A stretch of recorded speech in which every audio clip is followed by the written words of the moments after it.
little bit. Could you tilt it to this side so that we can see you clearly? Better. Thank you, sir. This is better. Okay. So okay. Thank you. Okay. So this is better. Good evening, sir. Good to finally see your face. We've just been talking on the phone in the last few weeks. Yeah. Thank you so much. I'll wait till December 4th at my book launch before I announce some of the things that are going on between us. But I'd like to thank you so much. You have been an amazing person. We met I think a few weeks ago, and I've been trying to reach Mr. Hakeem in the last few months. I sent him a message on LinkedIn. Of course, being a busy person, he didn't see some of those messages. So one evening, I just sent him another message on LinkedIn, and he responded. We spoke a few minutes after, and the synergy, the connection was just there. He, almost everything I stand for, that's what he stands for. And he's just wondering, who is this young person? Who is this guy? So I'd like to thank you, Mr. Hakeem, for what you're doing with 1 million teachers. Thank you for all of the exploits that you're doing. Thank you so much for being here, sir. So we can get the conversation started. Let me just quickly introduce Mr. Hakeem. I mean, I'm looking forward to this conversation, because this is what he has done in the last few years. In the past months, he's been all over Nigeria training. In fact, not Nigeria, all over Africa, sub-Saharan Africa, training and retraining teachers. So Mr. Hakeem is passionate about applying business principles to tackle some of the biggest challenges facing our planet. A passion that grew out of providing more than just financing to businesses, but giving them the tools to enhance their success. A passion that grew into love for the best chance of reaching their full potential and increasing the capacity of teachers to help their students to do so. A passion that led him to becoming the co-founder and CEO of 1 Million Teachers, 1MT. 1 Million Teachers aims to close the gap by attracting new teachers into the profession. And so this is the interest. So this is where we connect, because what we're saying. So I think I reiterated, and let me say it again. What we're saying, let there be teachers. We're not just saying we need teachers to come into the profession. No, what we're looking for, teachers with pedigree, teachers with competence, teachers who understand their role, not just in the classroom, but in the society. Okay, and that's what it stands for. So he believes that teachers can close that gap. And so, aims to close the gap by attracting new teachers into the profession, training both new and existing teachers, and motivating them to keep improving their performance through a comprehensive reward-based development program that combines high-quality online and classroom-based training with mentorship on a scale never attempted before. Ladies and gentlemen, please let me read this part, please. This part is interesting. He is an adjunct professor of innovation and change management and artificial intelligence and entrepreneurship, focusing on their application to solving challenging global problems. Ladies and gentlemen, please help me welcome Mr. Hakeem Subair. All right. Thank you so much, sir. Thank you, Sheyi. Honestly, thank you for the kind introduction. Please, everybody, don't pay attention to all the things that he said, or most of the things that he said. All right. So the way, I think we all have this thing. We know that something is wrong, and we just want to do something. We want to make a difference. Some people are lucky, they find their calling much earlier in life, and we've seen that in history, right? So we also have people who just go through life never finding it. And if we are privileged to find something that we believe in that is worth fighting for, I think we owe it to ourselves, we owe it to our conscience to do the utmost to do it very well. So where I am today at 1 million teachers, honestly, it's just feeling a void and emptiness. And there's some kind of anger in it also, you know, seeing what goes on around you. And then you're asking yourself, people have no business being in this kind of situation. But also recognizing your own limitation and, you know, how much of a difference that you can make. So I've had a very eclectic career, if you could describe it as that. I studied finance, was in banking, did lots of consultancy, went back to school, you know, like different stuff. But in all, I saw that, particularly when I was in Nigeria, when I was in banking, and something that hit me that really, really shocked me was the fact that even while I was progressing in my career, I was earning more, I was less happy. And I used to be an avid reader. I don't know, work has kind of dominated most of my time. I hope I can find some time to just kind of disappear and just read to, you know, to make up for the lost time. But I really used to read a lot, even when I was in the university, from even secondary school.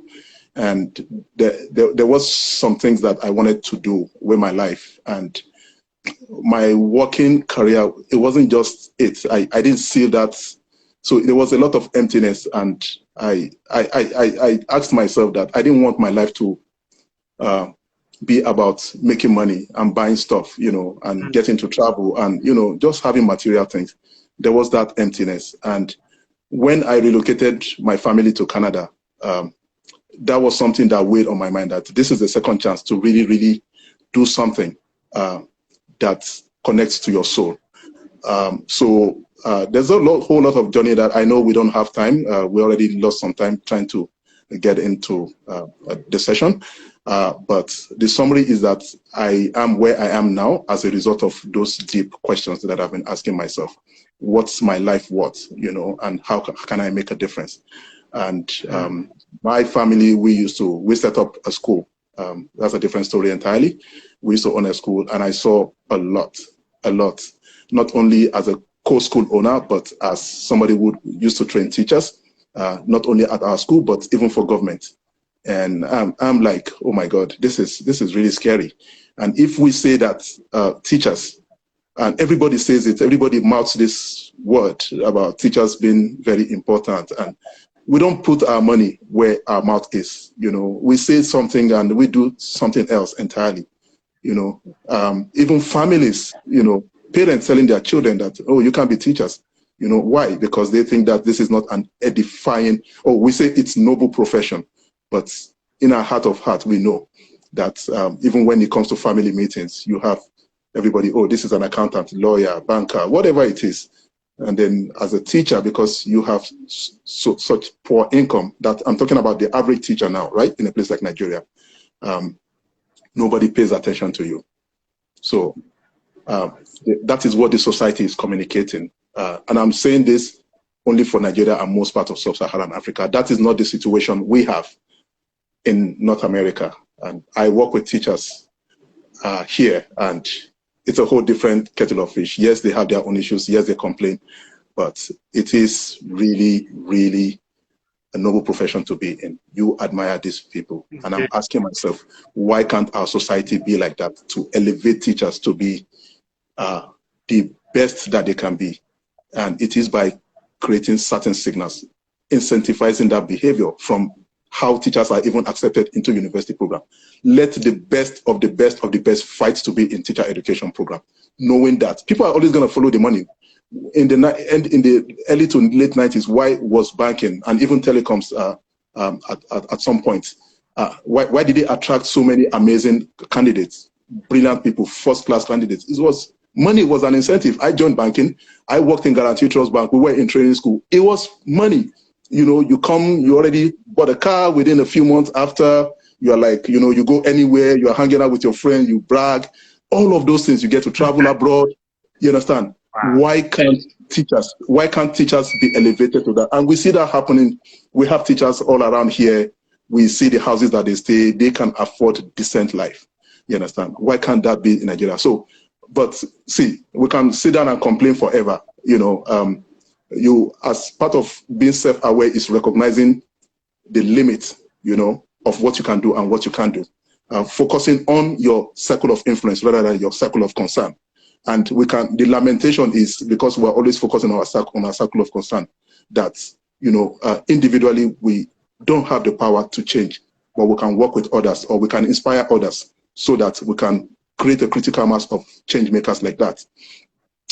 So that's really what got into 1 Million Teachers, starting this idea, making sure that we create a critical mass, and that in whatever we're doing, maybe we're not only inspiring teachers, but other people who see this as a problem and they want to be part of it, so we can galvanize action. So even the name is intended to galvanize action, that, hey, 1 million teachers, oh, wow, you guys are crazy, what are you going to do?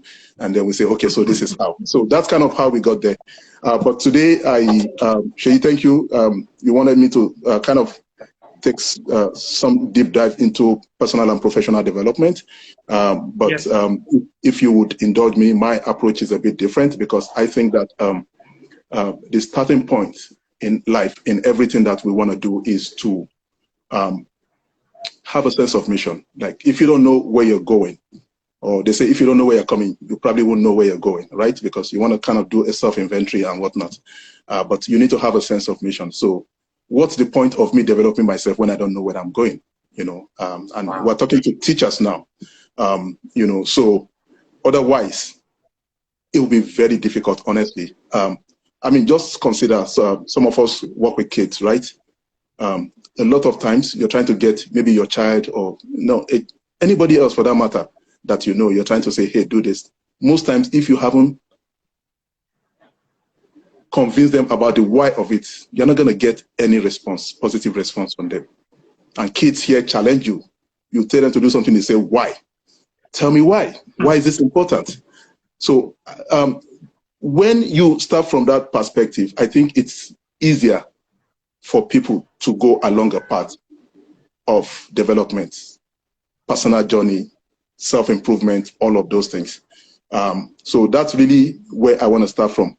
And then recognizing that personal development itself is a lifelong pursuit, because life is a work in progress. It is a work in progress. We would never, in fact, we should never get to the point where we feel like, oh, we know it all. In fact, some of the philosophers that are the most famous in history that we hear about, there are also people who are self-aware to know that the more they know, the more they realize that they don't know.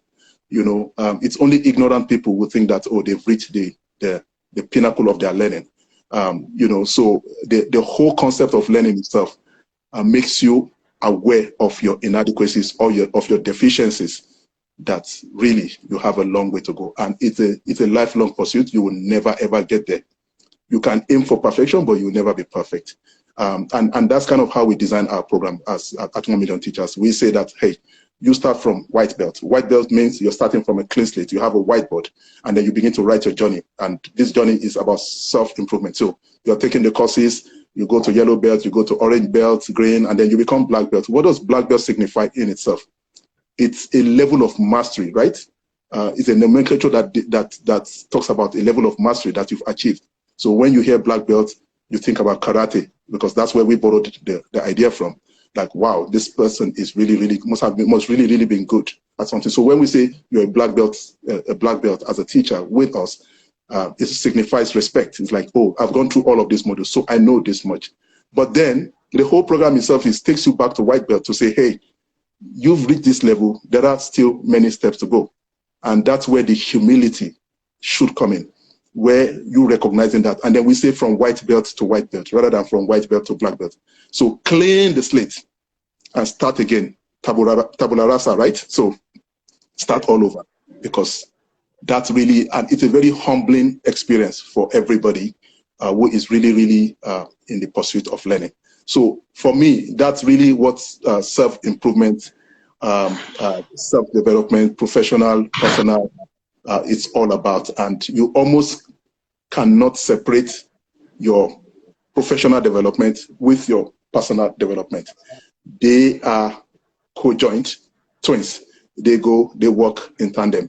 And I'm gonna just please permit me to just I'm sure many people in the audience will have heard about the 7 Habits of Highly Effective People. It's a concept, a book that I've used over and over when I do my training. And it's really, really about taking us to that point. So how do you start? The first thing is your mission. What's your purpose in life? What do you want to achieve? They say begin with the end in mind. So it's like an organization. So you have a mission. Oh, well, for 1 million teachers, our name is our mission. Or we want to be able to train 1 million teachers. But we're also thinking beyond that. We say, hey, what if we achieve this over the next few years? So we'll be 1 million teachers plus, 1MT plus. So that means there is huge problem. We have a shortage of 69 million across the world. Sub-Saharan Africa, that is the ground zero, is about 17 million of that. Why it's a problem is because this is also the region that has the least resources to cope. Children are being born. More children are being born every day. The resources available is not keeping up with the need. So that's why it is ground zero. So that mission is really what drives you, and you'll be amazed how the mission can help you provide real direction into creating paths that lead to that personal and professional development journey. So we'll talk about that habit, and this is widely ascribed to Aristotle. I'm not so sure that is the case. When something becomes so popular, you really don't know where it even comes from sometimes. They said we are what we repeatedly do. Excellence then is not an act, but a habit. So professional development, personal development, people who reach the top of their profession, the most celebrated artists, the most celebrated sportsmen that you know in history, they continue to hone their skill. They own their skill. All of that is required to get them to the peak of performance is habit. What time you wake up in the morning, the kind of friends you have, what you eat, what you read, everything like that. It is habit. It becomes almost automatic. Then you don't have to think about it. Then it's no longer a chore because this is who you have become. And you are able to reach that excellence. So I'm just going to talk a little bit about the habits, which credit to Stephen Covey. And I would also like to talk a bit about what it means to transcend that habit that leads to effectiveness, but to become great in whatever it is that you're doing, whatever that definition is. So I do have, let's talk about that journey to personal development. The first thing is, I talked about it, you want to start with, what is my mission? So you have, whether you write it down or you have it mentally, but you have a mission, you have an objective. So let's say I'm a teacher and I want to be the best teacher that I can be. I want to be in a position to support my kids. By the way, most of us don't even realize this. The only responsibility, the only role of a teacher is to connect students to their dream. Nothing more, nothing less. That's the only responsibility. When you manage to do that, honestly, the kids will be on autopilot. They would learn by themselves. They would find a pathway. Rather than you, hey, turn right, go left, hey, sit still. All of those things, the moment they get to that level of awareness, you will be amazed. That's when really magic happens. And the role of a teacher, all of the teachers, I'm sure we've all watched motivational videos about great teachers, and then you hear their students or their former students talk about them. It's about showing them paths that led to what they became. So how do you as a teacher help the kids to connect? How do you connect the kids to their dream?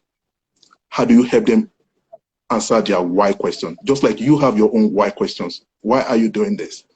So that's really the primary role. And for you to get to that level, to really do that effectively, then you need to develop yourself. So, and that's what we're talking about today. So, and the journey begins with having that overarching objective that you have for yourself. What's your end goal? What's your mission? So I'm assuming now that you've decided to have a career in teaching. So it could be anything. It could be as a sports person, it could be as a banker, it could be as a doctor. But in this situation, we've agreed that we want to be that the objective is for you to be the best teacher possible, and how do I get there? So the first thing I will say is, and I'm borrowing this, like I said, from 7 Habits. It's my own Bible, it's my own Quran for my guide, and it's very effective, used by many. So the first thing is being proactive. You understand? So that's habit number 1. You are proactive. And being proactive is, we as human beings, we are different from other animals because we have the ability to think, and we have the way we respond to stimulus is different. We are not reactive. We have the ability to delay action from when we are triggered by anything in the environment, whether it is people or things or whatever. We choose how we responded. So it's all part of being proactive. So I'm asking myself, what are the things that I need to do without being prodded, without somebody asking me to do? Taking initiative, proactive initiative. You have to take personal initiative, personal responsibility for your own progress. Nobody, no employer should own that for you. No employer will say, hey, Oluwaseyi, you have to attend this course. You should know that this course already is important for your career progression. In fact, you actively look for those kind of opportunities, and there are many all over the world, free. You understand? You're actively seeking it. And there is something they say when the student is ready, the teacher appears. And it's true. Just think about it, So you have to be very proactive, take personal responsibility for your career success, for your personal progress. So that's the starting point. And then the next is, what's your end goal? I talked about it earlier. Begin with the end in mind, because otherwise, if you don't know what you're doing, where you're going, how would you know that these actions, these professional development classes, all of this, some of us are on Instagram Live hoping that maybe there'll be something that you can take away from here. Why do you decide to do that? You understand? It's your end goal that determines, these particular steps and actions that you take, that you decide that, this course will be beneficial for me. If I know Sheyi, then it will open up my professional space, and so on and so forth. That's the end goal. And every time you're taking all of these little steps, you're asking yourself, how does it help me to move forward? How does it help me achieve my professional and personal objectives? So you must have that. You understand? Do you want to be the head teacher of your school? Maybe. Or you just want to be the best teacher to the primary 2 class? Like every time they say, parents, school authority, they are excited about their kid going into that class. They've heard so much about Mr. Sheyi that is in primary 2A. Everybody, you can even be the magnet that brings students to your school as a result of that, wow, there's a teacher in that school. So whatever it is, you know yourself, you know what you're trying to achieve, but everything you're doing must tie to that end goal. And then you need to ask yourself, so let's even prioritize. So I have options. There are a million things that I could do to get to move towards my destination, which are, what is priority? What needs to happen before another thing happens? What can happen concurrently? All of those kind of things. But as we like to say, and we say a lot, actually, don't go and major in the minor. What you see a lot around you, you see people, there is a lot of noise, there's a lot of activity, movement, but it really doesn't lead to progress. There is no output. There is no meaningful output. People are busy. What are you busy about? What are you busy about? Like, you need to have this honest dialogue with yourself. Yes, you can fool the world, you can tell them, people can see you as this, but when you are locked up in your room, you are alone, there's nobody, what kind of conversation are you having with yourself? You understand? Nobody can help you with that. You have to figure it out. So prioritize. What are the things that are important? What are the things that are not important? And you find out in most of our daily activities, there are some things that when we do them, they represent 80% of the progress that we make. Most of the others, they are noise. So you can have a laundry list. Let's even say for instance, we have 10 items I have on my to-do list today. It's busy enough. And I'm asking myself, really, there are certain things on that list that I don't have to do, and heaven is not going to fall. So what are the things that when I do them, they make significant impact on my progress. I'm sure you've all heard of the Pareto rule, right? And if you can relate it to most aspects of life, in organization, among the gatherings of people, 20% of people do 80% of the work. 20% of your effort lead to 80% of the outcomes. So when you prioritize, you ask yourself, what are the truly most important? Because you only have 24 hours in a day, just like everybody else. How do you make the most of it? How do you do more with less? That is the question. And then in all that we do, there is the tendency, and the world has become even more selfish. But you really want to succeed, you need to work with others. And you need to, in doing that also, maybe it's your headmaster or whoever it is, your siblings, your other business partners, you have to think about how they can win. If today I come into a relationship with Sheyi, I'm taken. You're going to get tired of me. But if it's about winning, there is mutual benefit for us. And I'm thinking along that line. It's easier for me to get your cooperation. It's easier for me to get your support. It's easier for us, for me and you, to advance together and to achieve our objectives. So in all that you're doing, always think about the other parties involved. How can you help them to win? How can you show them up better than before they met you? Because you can't do it alone. You need help to develop yourself professionally. And these are some of the ways that you can achieve that. And in taking that further, before you even say, oh, I want to help you win also, even though I want to win, I also need to understand you. Where are you coming from? What are your fears? What are your challenges? What are the things that excite you? Have I walked in your shoes? Maybe your priorities are not even my own priority. So we talk about empathy, right? Walking in somebody else's shoe and understanding them, seeking to understand them before you are understood. Easier said than done. I'm as guilty of it as anybody else. We always want to be heard before others. We have our opinion. We can't wait to render them. How about we pausing a little? There's a reason why God gave us one mouth and 2 ears. How about we pausing a little and kind of neglecting the noise and really focusing on the person and understanding where they're coming from? That's one of the best ways to achieve something.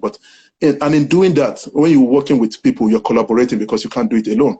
It has to be in a synergistic way. You're bringing something. Remember, we say 2 + 2 is equals to 5 or more, or 1 + 1 is equals to 2 or more. It can be 3, it can be 4. So how do you work synergistically with people, in a way that's like they're just so elevated? And then the last one I would like to talk about is really stepping away. I talked about my frustration earlier. I used to read. I used to do like 3-5 books sometimes in 2 weeks at some point in my life. Right now, I'm so drowned in work. I know we're having a different conversation. I told you about how, insane my schedule can be. And, it's activity too. The same thing I'm talking about, I'm trying to preach to others. There's a lot of activity. There are many of these conversations, these meetings that you don't even have to be part of. Or maybe you can push away, or you can get somebody on your team to do. You need to step away from time to time to sharpen that saw. You understand? To sharpen that saw. Just remember the story of the woodcutter, right? When he kept hitting the wood with the axe, and somebody was passing by and said, hey, you keep doing this. It's not, all he needed to do was to maybe pause a little, maybe for 5 minutes, and take the time to sharpen that axe. Then maybe come back with maybe one swing, it will take down the tree, But most times we tend to convince ourselves, oh, I'm too busy to do that. I'm too busy cutting the tree. I don't have time to sit down to sharpen it. That 5 minutes or 10 minutes that you spend sharpening it may save you a whole day of work. That's really what this is all about. And it's so critical for self-development.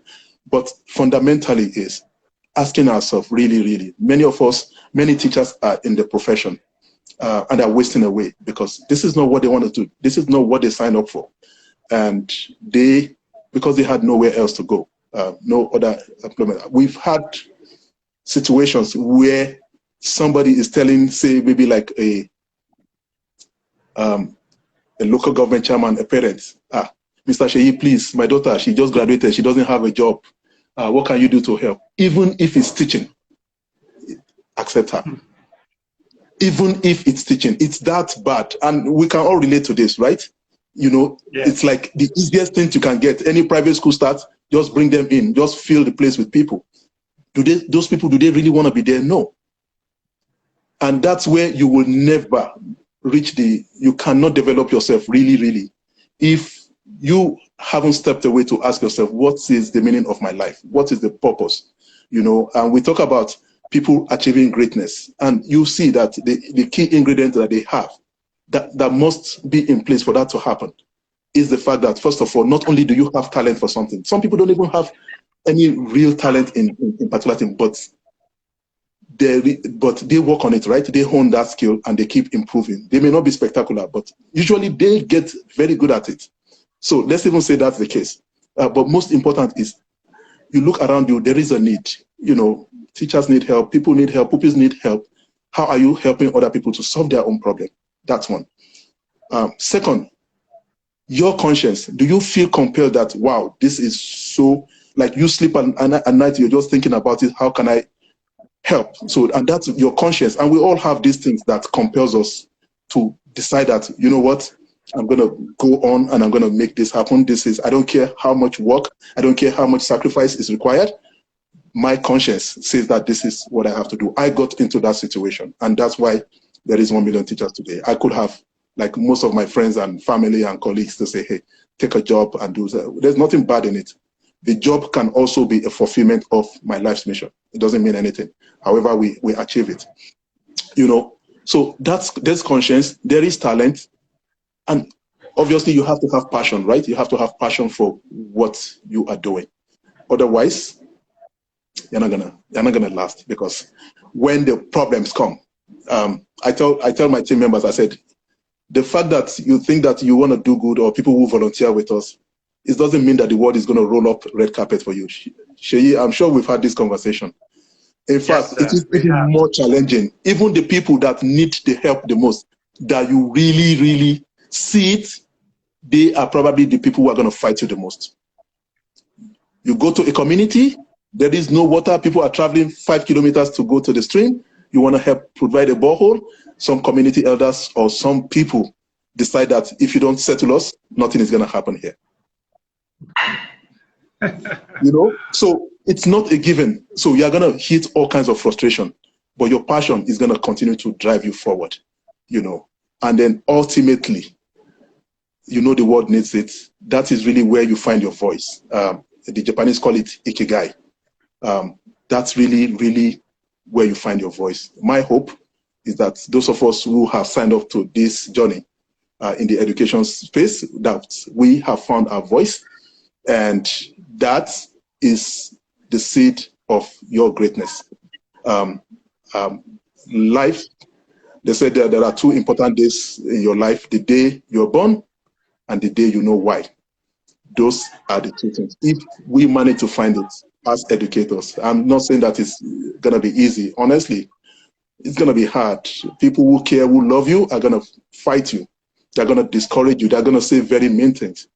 But if you choose this path, and I know we're talking to teachers here, so that's my audience, but I know this can relate, it can be, it translates to anybody, whatever it is that you choose. I think that is really the core when it comes to professional and personal development. Wow, wow, wow, wow. Thank you so much, Mr. Hakeem. You have opened our eyes to a lot of things this evening, and I don't know how much I can thank you. You know, you mentioned of quite a number of things that I probably touched in bits in my book, and that's, you know, you started with the fact that teachers even need to understand why they are doing what they are doing in the first place, and that is key. You know, when you don't understand why you do what you do, you're just walking in circles. And thank you so much, sir. I mean, this is very profound. You see, you said that the role of the teachers is to help students answer their why. But as a teacher, for you to be able to help them, to give them the answers to their why, you first have to give an answer to your own why. Yeah, because and that's the missing link. You don't have. Yeah. That's the missing link. So they don't have the answers to their why. So it's almost impossible to help students connect to that dream. And you see, I totally get this. I totally get this. Thank you so much, sir, for your time. I might have to let you go. I think a couple of people are trying to join. Maybe we can just entertain one question. Okay. One question. It's okay. The people that are trying to join, okay, I have Ernest, I have Fatima, I have the Workbook Initiative. I don't know who should I accept right now. I have 3 people that are trying to join. So I think, again, I'll just accept one. Okay, maybe the first person that tries to join.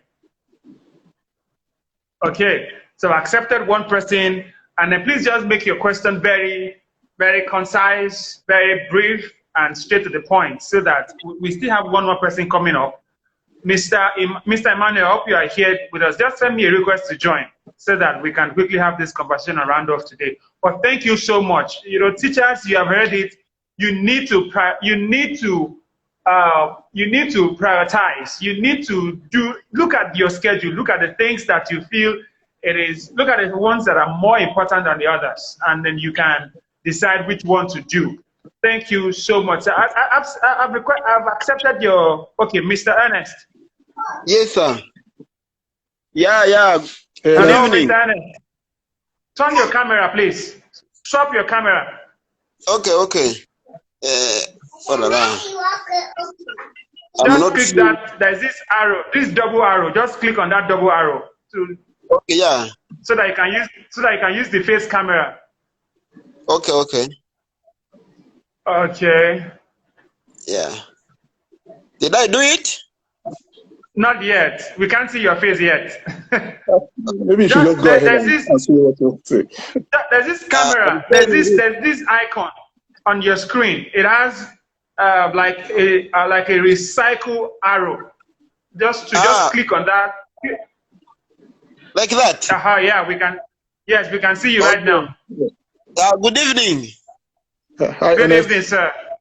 Yeah, I'm sorry I joined somehow late, but I loved the conversation with Mr. Hakeem.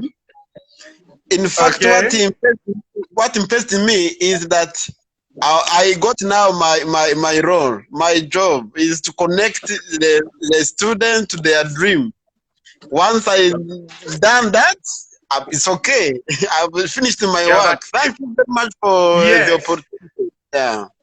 I know I don't have the question, but just to say thank you for this occasion. Thank you. All right, sir. All right, sir. Thank you, sir.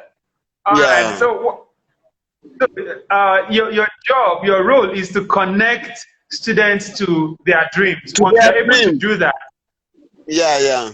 Once you're able to do that, you have achieved. Thank you so much, sir. Thank you. Yeah. Anyway, another thing I could say is that when I was following these courses, I learned something that was really impressing me. That normally this time we have students, but we are saying they are not participating, they are not collaborating. But the only reason is that they don't know why they are students. They don't know why they came to school. Actually, I remember I texted in one book that started like, why do we go to school? Actually, I don't have a reason. So my student will not have a reason too. So if I can now connect the student to their dream, of course, starting with me, connecting to my dream, why my teacher, then I will understand why the students are students, and I will help them to connect their dream. Thank you really for this. Thank you. All right, you're welcome, sir. So let's have one more person. Mr. Emmanuel, I have sent you an invite. Please kindly accept it. All right, so I'll probably do... okay, so you can just... Mr. Ernest. Yes, sir. You might just need to leave the chat. Thank you. No, I don't want to. Okay, I just want to read others also join, but maybe my phone is not accepting. I'm sorry. Okay. Are you able to do that for him from there? That's what I'm trying to do so that you can. Okay. Mr. Emmanuel, if you are there, please kindly join.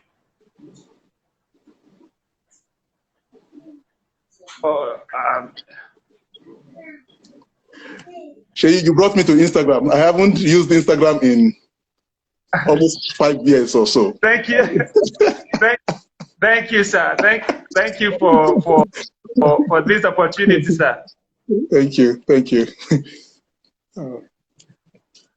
I'm trying to remove Mr. Ernest right now. I don't know what's happening here. Do you want me also to go off live so that finally. the other person can? No. He has left. Okay. Yeah, he has left. So thank you.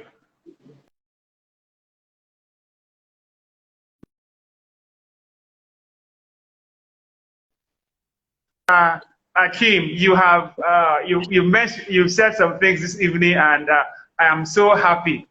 And that's what Mr. Ernest just said. I actually wrote that down, and that's the fact that the role of the teacher is to connect the students to their dream. Once you understand that, that will change your mindset, because mindset is a big deal in this space. And almost every speaker in this series has touched it. Almost everybody has touched the fact that the teacher mindset has to change. I think sometimes ago I heard that talent is overrated. Yeah. You know, when you say somebody is talented, you are actually playing down on the person's personal development, because even though you are talented, if you don't work on your talent, you won't get anywhere. Yeah. Ask a good example are these footballers, the Messi of this world, Ronaldo. If those people tell you how often they rehearse every day, you will understand that it is not just by talent. So how much more teachers? So when you have this understanding, you will know that you need to go for personal development. You need to go for professional development. So thank you so much, sir. Thank you. Your last word as we let you go, sir. I don't know if I have any last word, but it's really the way I ended it about really doing the work that connects to your soul. Meaningful work, the work that fills you with meaning. I think it's very important, and I know like there is a lot of problems that we're all dealing with as individuals, such that it's very difficult for us to have that space, you know, to be able to, I could say, engage in that luxury. But we should try, and then ultimately, you know, we talk about Abraham Maslow's hierarchy of needs. I mean, initially, yes, we're focused on what we eat, clothing, shelter, all of those things. But at a point in our life, everybody is searching for meaning in their life. It's a human feeling. Ultimately, when you've achieved most of the lower order objectives, you begin to hunger for. I think my hope and prayer is that we all find it, and that transcendental life that really fills our life with meaning, that gets us excited to get off the bed every day. Yeah, I don't know. I don't want to go too. Thanks. Yeah. Yes, it's fine. It's fine. Thank you so much, sir. We got the point. We got it. Thank you so much. Please do have a great day, and of course we'll be in touch. Thank you for your time. Like you said, you've had about 2 to 3 other speaking engagements today. So thank you for showing up. Okay. We appreciate it, sir. Thank you. Thank you. Okay. So this is it. I'm super excited about this. You know, the teacher needs to understand. You see, that's one of the things I actually discussed in my book. I looked at the dichotomy between knowledge and understanding, and proposing that understanding is superior to knowledge. When you know, you can forget, but when you understand, you can recall, even if you forget. And so that's one thing that is probably missing in our space, understanding. You need to understand your role as an individual, understand what you are called to do. And when you have that understanding, that will inform many of the decisions we make. All right. So thank you so much, sir. And we're supposed to have Mr. Emmanuel right now, but he's having issues trying to log in. Mr. Emmanuel, are you using your laptop or your phone? Because the same thing happened when Mr. Hakeem was trying to join. If you're trying to use your laptop, you're probably not going to be able to use it for live series, for live event. But if you're using your phone, that will help you. Okay.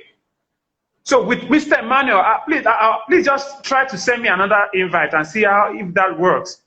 This is one of the issues that we're having, but I hope it gets resolved quickly. Now, this second session, we need to talk about what teachers need to do when they are being maltreated in their schools. Okay, we have seen a number of, you see, some of the challenges we have in the profession, they are in diverse ways. The major part of the problem resides with the teacher, but of course, the schools as well. All right, the schools as well. I know of schools, at least one or two schools, that there is a deduction of 10% from their salaries every month.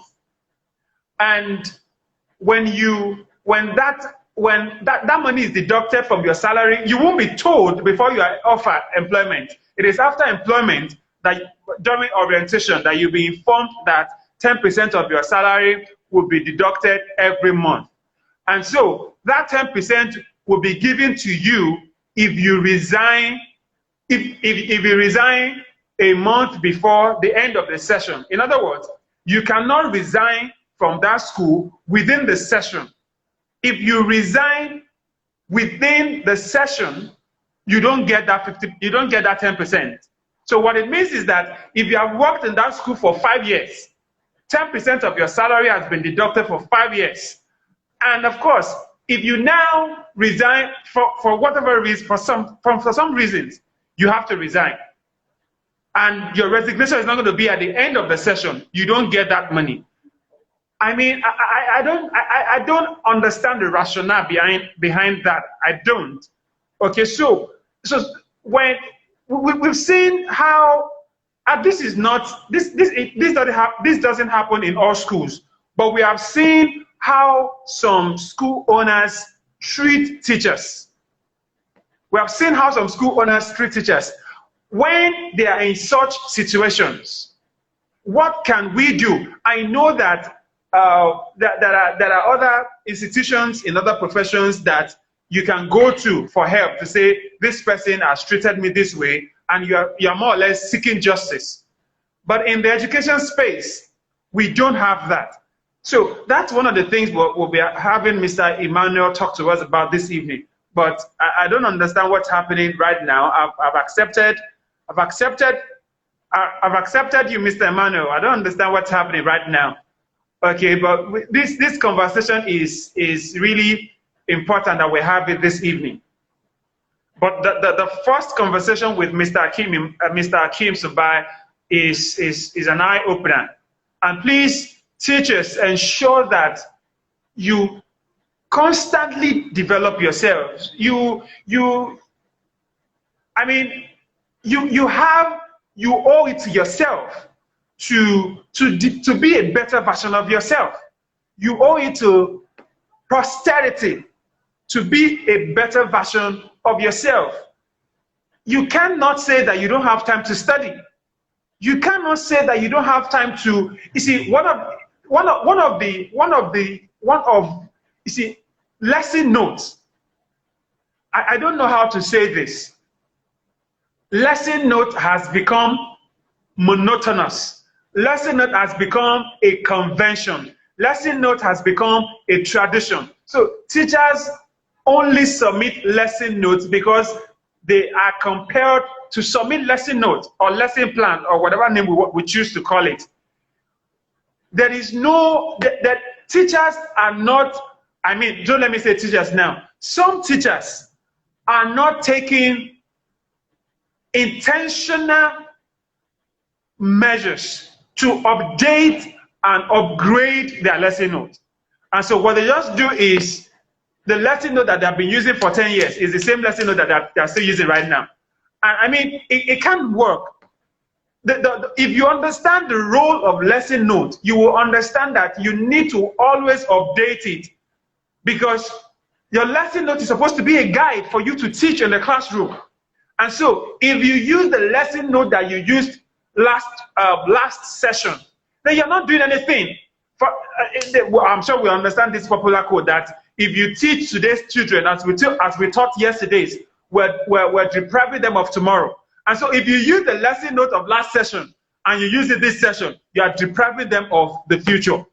So please, as teachers, we need to constantly update, upgrade, and keep informing ourselves so that we can be better people. We can achieve, we can be effective, we can be productive, we can be efficient.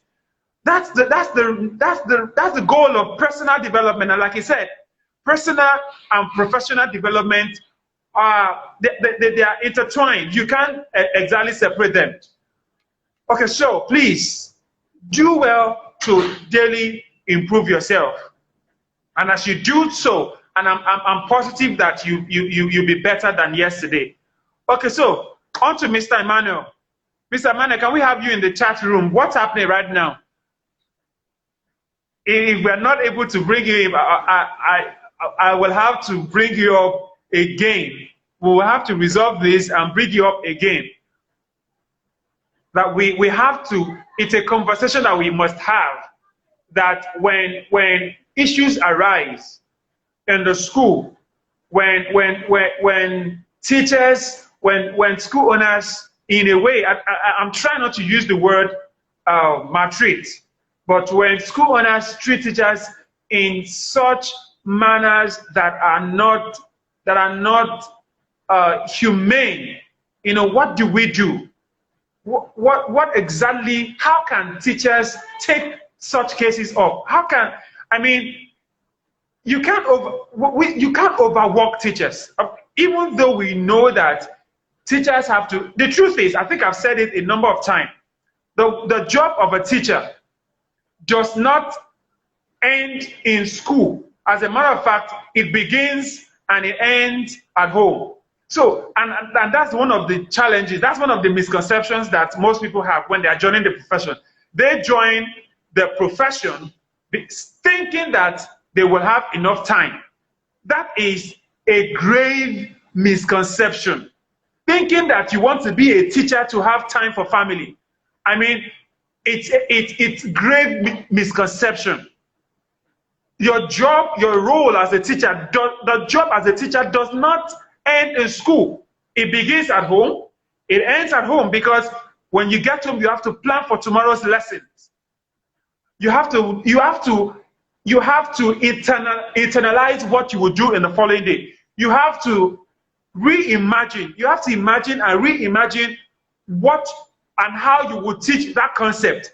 All of those things happen at home. All of those things happen before the classroom, before the class begins in the first place. So for you to think that your job ends once you end the class, I mean, that's totally unacceptable. So you need to daily upskill, upgrade, update yourself.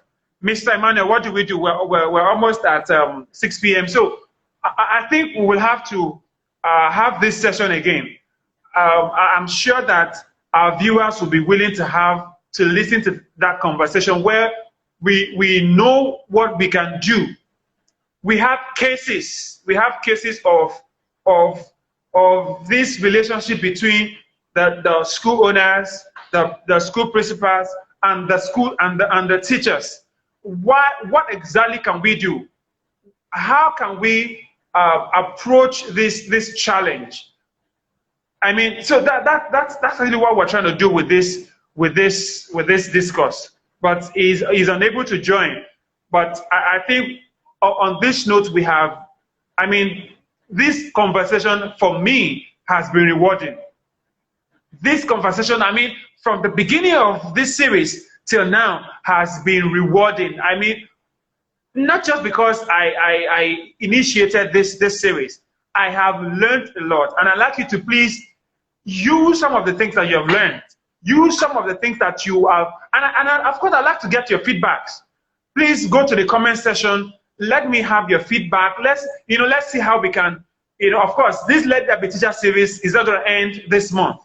By 2022, we're going to pick it up and of course, have more speakers, have more people come into the series to share their experience, to share their thoughts about how we can have teachers that will influence policies, teachers that will change societal perceptions, teachers that understand their role, teachers that understand that their role transcends the four walls of the classroom, teachers that will influence policies and change societal perception.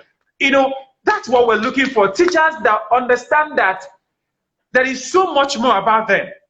Teachers that know that they can be more. That's the goal of this series. And so, please, I'd like to know your feedback. I'd like to get your feedback. Let's get to know, of course, which speaker resonated with you. Which speaker struck that chord, and you're running away with it. So thank you so much. I think we'll have to round off on this note, and then I'll see you tomorrow. Tomorrow we're having 3 speakers. Number 1, we'll be having Mr. Olarewaju Yusuf.